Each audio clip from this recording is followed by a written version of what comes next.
This is Hidden Killers with Tony Bruschi. Here now, Tony Bruschi. There's something bone-chilling about what investigators found on Bryan Kohberger's phone. Not the kind of chilling that comes from gore or violence, but from vanity. His vanity. Hundreds of shirtless selfies, mirror shots, angles that feel less like someone just documenting their fitness program and more like a man staring at himself with worship. It was so bizarre. Investigators actually compared him to Patrick Bateman, as did we, the day that we saw that photo in the shower with his white little shirt on, looking all American Psycho-y, and I would also say Norman Batesy at the exact same time. The thumbs up, that was a Bundy nod. He's always trying to be other people. A comparison has been thrown around a lot in recent months, but when you pair it with everything else that we now know, his obsession with serial killers like Danny Rawling, his compulsive trophy-taking, his eerie detachment, it starts to feel less like a joke and more like a diagnosis. But here's where it gets tricky. Vanity selfies themselves aren't unusual. Entire generations live through the lens of their front-facing cameras. So how do you separate what's normal from what's sinister? What made Kohberger's mirror shot so different? Was it the timing, the context, the ritualistic element, snapping that image hours after speaking to his mother, hours after taking a drive back past the crime scene? Or was it something even darker? A way of documenting his transformation into what he believed was a killing machine? That's a conversation we're diving into here, because when you look at those images side by side with his behavior, the secrecy, the obsessive calls to mother and father, the preserved images of unconscious women, you start to see a disturbing pattern.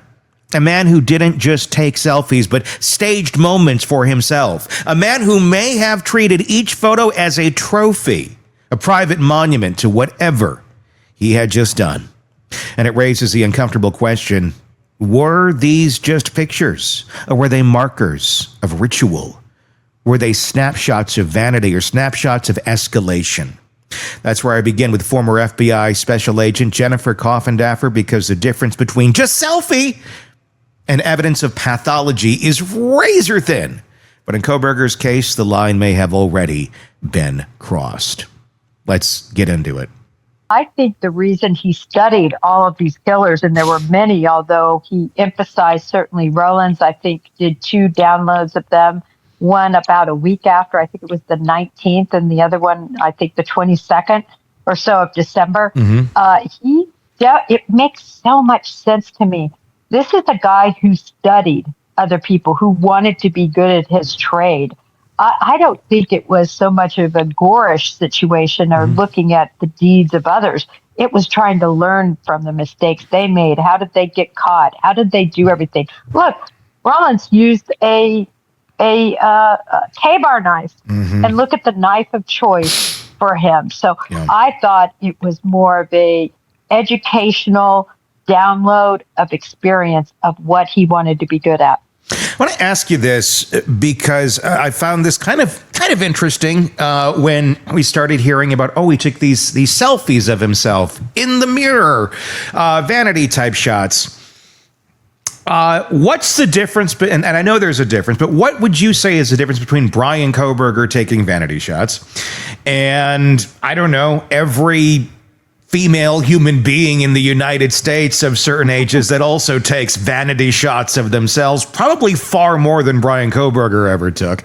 But what is the difference between those two? Because this is not like it's a odd thing to do. I guess it's more odd to think of Bryan Kohberger doing it.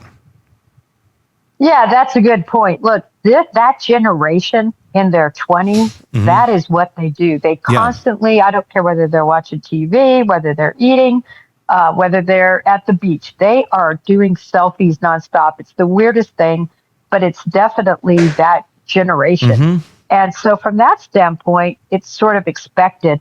I think because of the situation that Bryan Kohberger is in, now we're looking at these selfies and they just seem so creepy. I don't know another word, like him in the mirror. I mean, obviously, listen, when you drop 100+ pounds, and I know that was earlier on, but you're really working on your physique. You're running just over 6-minute miles. You're, doing kickboxing and all the other efforts he made. It seems to me he was probably just admiring how far he had come. But you combine that with what he was getting ready to do, and it does look just like he really was proud of himself and had made a killing machine, sort of, and was admiring it in the mirror.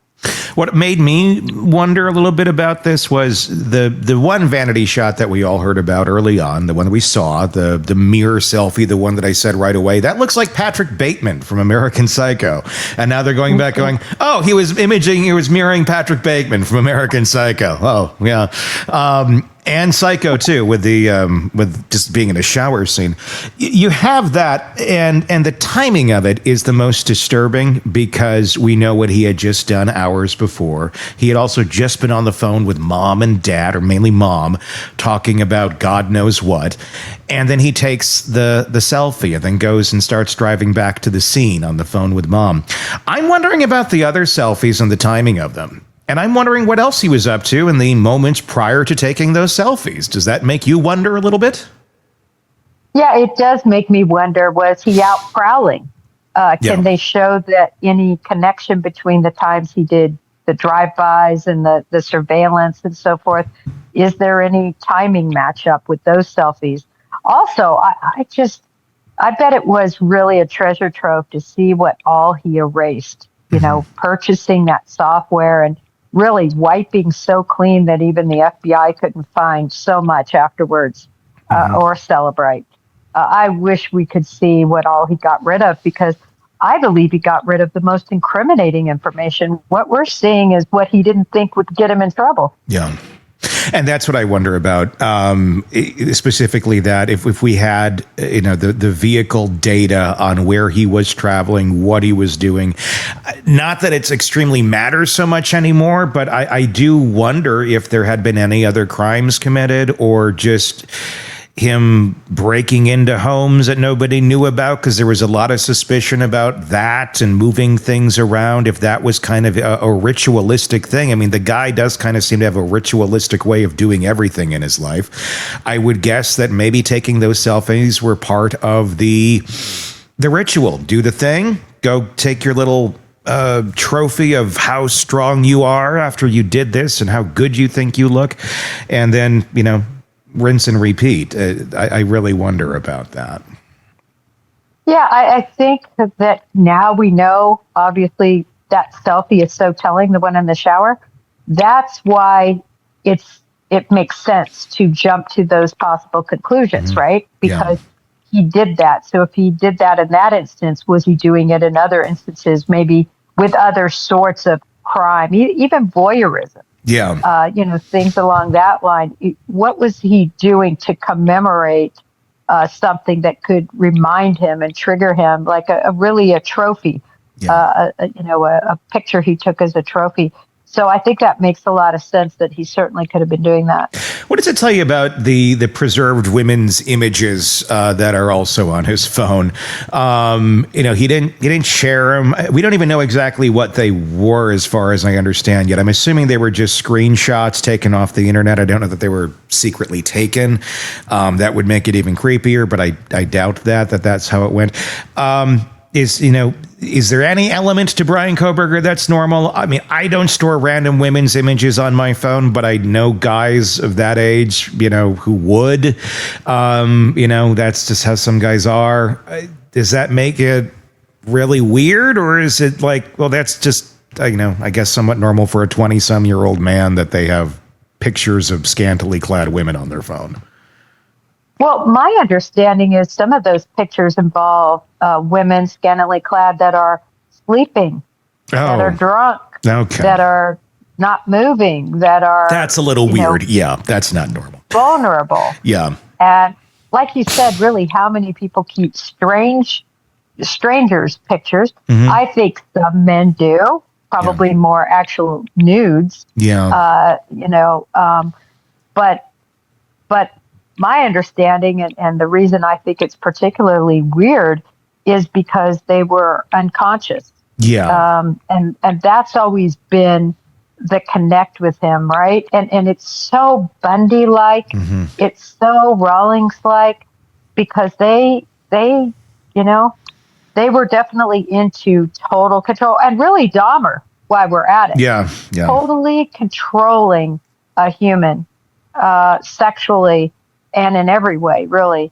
That's what they did too. So can you imagine, Tony, if law enforcement wouldn't have been so amazing as to catch him within 6 weeks or so, about 6 weeks? Can you imagine what he could have become? Because he did a decent job committing the crime. Yeah. If it weren't for one stupid move, and that was that sheet. What's always so interesting about these characters is, I mean, when they have this MO of believing they have strength, believing they have control, because they basically have a passed out, drunk, or dead victim next to them.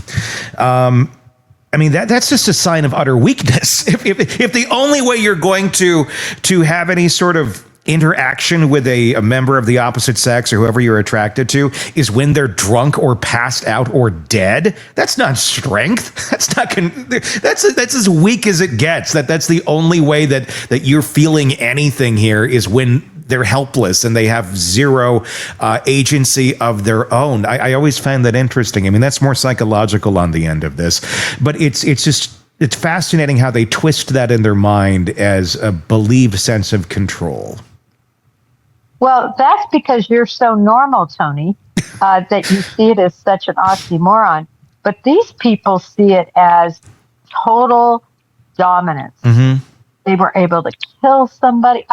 I don't even know what's comparable other than, like an athletic world. You know, when you win your biggest championship, you can win.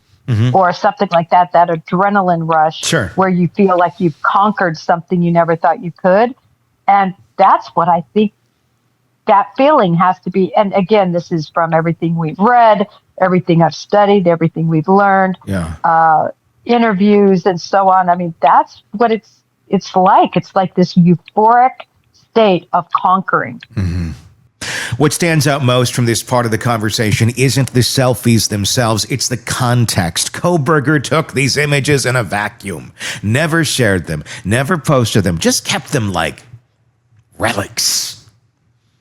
When paired with the screenshots of unconscious women, the whole thing kind of shifts from vanity to pathology. It speaks to control, to dominance, to the need to preserve a version of reality only he could enjoy. And that's what makes these images so haunting. They weren't meant for us. They weren't meant for social validation. They were meant for him. Silent trophies of a man who couldn't connect to others, who couldn't function in the real world. So he built a shrine in his own camera roll of himself and his greatness. The irony is staggering. What he saw as strength, the muscle, the control, the frozen image of power was actually all weakness, because the only way he could feel strong was by capturing moments where no one could challenge him, no women rejecting him, no peers outshining him, no real human interaction to test whether he was as powerful as he imagined. Just him alone, flexing to a lens. It's a reminder of how predators, they twist reality. What looks like dominance to them is actually dependency on victims who can't fight back, on images that cannot argue, on trophies that can't expose them. And in Kohberger's case, it raises a question that will never fully be answered. Were these pictures simply vanity, or were they a breadcrumb trail, little monuments to his progression into something far, far worse? Either way, they are no longer private. They're evidence, and they show us a man not admiring strength, but documenting weakness. Weakness he mistook for control. Tell me your thoughts in the comment section on YouTube. If you're not already there, just search Hidden Killers with Tony Bruschi and you will find us. You can do that same search wherever you download podcasts to follow us there. Hidden Killers with Tony Bruschi. We greatly appreciate you pressing subscribe and definitely commenting and letting us know your thoughts on this and the many cases that we cover for you right here. What do you think on all that? What do you think about those selfies? Were they more vanity? Are we reading too much into it? It's a lot of questions. And there's a lot more to come in the conversation with Jennifer Coffindaffer. So again, hit subscribe. Until then, I'm Tony Bruschi. We will talk again real soon. Want more on this case and others? Then press subscribe now and don't miss a moment of true crime coverage from Tony Bruschi and the Hidden Killers podcast.